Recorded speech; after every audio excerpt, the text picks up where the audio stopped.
तो मैं हूँ दानिया खान।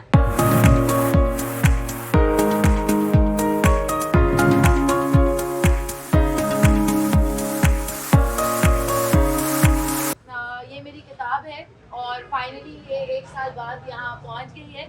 और ज़ैनब वाला जब इंसिडेंट हुआ था तो उमर ने ये कंपटीशन रखा था ज़ैनब वाले थीम के ऊपर।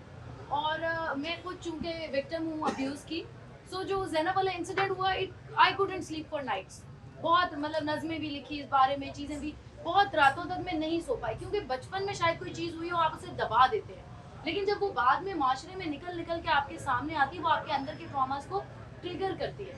बहुत अरसा में उसको गूगल किया, चीज़ों को पढ़ा कि चाइल्डहुड अब्यूज़ क्या होता है। हम तो समझते ही नहीं है कि लॉन्ग रन में उसका क्या क्या इम्पैक्ट होता है। अब्यूज़ एक बंदे से शुरू होकर एक बंदे पे ख़त्म नहीं हो जाता। विक्टिम बाद में अब्यूज़र बन जाते हैं, फिर वो आगे से और विक्टिम्स क्रिएट करते हैं, वो मजीद अब्यूज़र। जैसे ओबेन ने कहा, या आई थिंक इससे पहले वाली बंदी ने ये बात जिक्र की थी, आपने आई गेस की थी, अली ने, कि सम पीपल वो अब्यूज़ के बाद अब्यूज़र्स बन जाते हैं, सम पीपल वो अब्यूज़ से ग्रो कर जाते हैं। मैं, अगर ये किताब मेरे पास ना होती या मैंने इसको ना लिखा होता, तो मैं अपनी अब्यूज़ से कभी ग्रो नहीं कर पाती। Before writing this book, literally मैं समझती हूँ कि इस किताब ने मेरी ज़िंदगी बदली है। और उमर को इस चीज़ का बहुत बड़ा क्रेडिट जाता है कि बिफोर राइटिंग दिस बुक मैं अपने अब्यूज़ को कभी एक्सेप्ट नहीं कर पाई थी। मुझे लगता था इट वॉज माई फॉल्ट। मैं 13 साल की थी, मैं 11 साल की थी, मेरी गलती थी। और मैं उसकी वजह से अपने बहुत बैड बिहेवियर्स को भी जस्टिफाई करती थी कि मैं चूंकि अब्यूज़ की विक्टिम हूँ, इसलिए मेरा ये करना जायज़ है। लेकिन द मोमेंट मुझे उमर के कंपटीशन का पता चला, मैंने एक सिटिंग में ये किताब लिखी है। जब मैंने ये किताब लिखी तो इसका कोई रिजॉल्व नहीं था, ये एक बैड एंडिंग पे एंड हो रही थी, जो कि मेरा एक्सपीरियंस था। फिर उमर ने, इनकी एडिटिंग टीम ने, इन्होंने मुझे काफ़ी हेल्प किया कि आपकी किताब फाइनल सेक्शन में पहुंच गई है, it can be the winner of the competition, आप इसके अंदर रिजॉल्व ऐड करें। वो रिजॉल्व जब मैंने ऐड किया, I think that changed a lot of things in my life. इससे पहले मैं अपनी अब्यूज़ के बारे में वोकल नहीं थी, मैं कभी ये बात नहीं कर सकती थी, अपने घर वालों से भी कभी नहीं की। इसको लिखने के बाद my sister was the first one जिसको मैंने बताया कि यार मेरे साथ ऐसा हुआ। So this book it change a lot of things for me, as well as I think कि हमारे माशरे में बहुत ज़्यादा ज़रूरत है कि इन चीज़ों के ऊपर बात की जाए, क्योंकि होता तो सबके साथ है। ये नहीं कि मैं अकेली यहाँ विक्टिम बैठी हूँ, आई एम श्योर कि यहाँ पे बहुत सारे लोग हैं जो अब्यूज़ या हरासमेंट के विक्टिम्स हैं, because every 1 in 4 people is a victim. और सिर्फ मर्द और औरत का भी फर्क नहीं है इसमें, बंदे भी विक्टिम्स हैं, बंदियां भी विक्टिम्स हैं। सो व्हाई नॉट, जो एक चीज़ रोज हो रही है उसके बारे में बात करना कैसे गलत हो गया? चीज़ गलत है ना, बात करना गलत नहीं है। सो आई थिंक ये बहुत बड़ा उमर ने स्टेप लिया। I am really glad that I was able to write it. And मैं यही समझती हूँ कि अगर एक बंदा भी इस किताब को पढ़ के अपने अब्यूज़ से बाहर निकल सके या अपने उस सर्कल से बाहर निकल सके, तो मेरे लिए बहुत बड़ा अचीवमेंट होगा। And now coming to the question जो उन्होंने मुझसे स्टोरी टेलिंग के बारे में पूछा था। सो मैं ये समझती हूँ कि स्टोरी टेलिंग पहले के ज़माने में, मतलब हम अगर अपने बचपन को रिफ्लेक्ट करें तो आई एम श्योर कि आप सबके जहन में कोई ऐसा टाइम आता होगा जब सारे बैठे हैं, नानी कहानी सुना रही हैं, अब्बा कहानी सुना रहे हैं, कोई ना कोई कहानी सुना रहा है, हम सुन रहे हैं, लेकिन हमारे बच्चों के पास वो चीज़ कम होती जा रही है, डिसअपीयर होती जा रही है। हालांकि अगर हम कॉर्पोरेट वर्ल्ड में देखें, बिजनेस, क्योंकि मैं मतलब एक टाइप एजेंसी भी चलाती हूँ, तो बिजनेस की टर्म्स में कहा जाता है कि ये एरा स्टोरी टेलिंग का एरा है।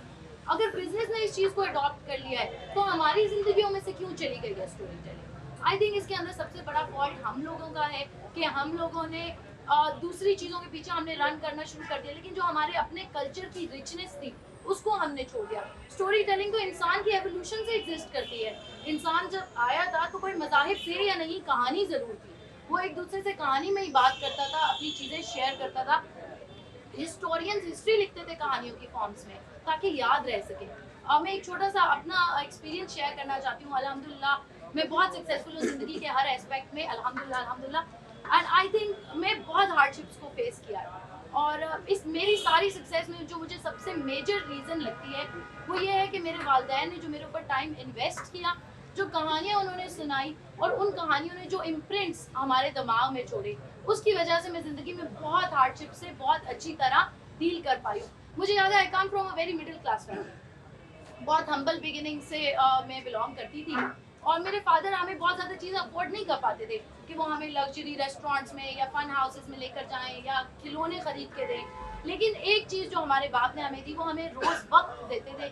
1 घंटा वो हमें बाहर लेके जाएंगे, वॉक करेंगे और एनीथिंग, और वो उसमें हमें कहानियाँ सुनाएंगे, चाहे वो मजहबी कहानियाँ हों, चाहे वो अपनी लाइफ के एक्सपीरियंसेस हों, लेकिन वो कहानियाँ हमें सुनाते रहे। तब मुझे उनकी वैल्यू नहीं पता थी।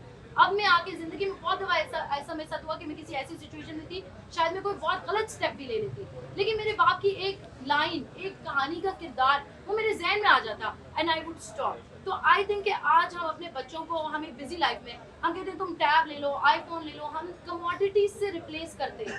अगर हम अपनी मोहब्बत को कमोडिटीज से रिप्लेस करेंगे ना, कल को हमारे बच्चे भी जब हम नीड में होंगे, बुजुर्ग होंगे, तो वो भी हमें कमोडिटीज ही देंगे कि ये नर्सिंग होम ले लो, ये पैसे पकड़ लो, ये ले लो। वो हमें एहसास नहीं दे पाएंगे, क्योंकि हमारे वालिदैन ने हमें अपनी कहानियों, अपने वक्त से ये एहसास दिया है।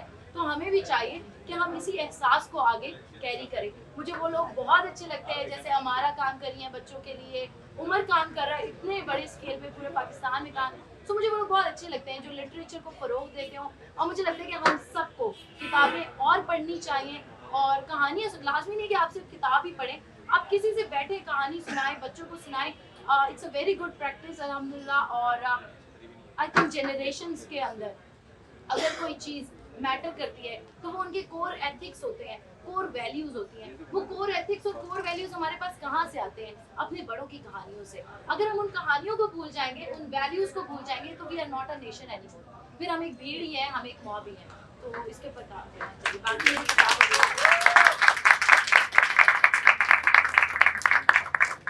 बाकी मेरी किताब अवेलेबल है, आप यहाँ से भी बाय कर सकते हैं। उसके अलावा दानिया खान के नाम से मैं मौजूद हूँ इंस्टाग्राम, फेसबुक, एक्सेट्रा पे।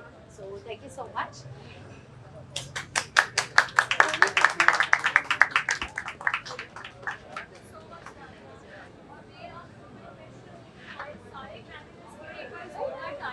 Thank you.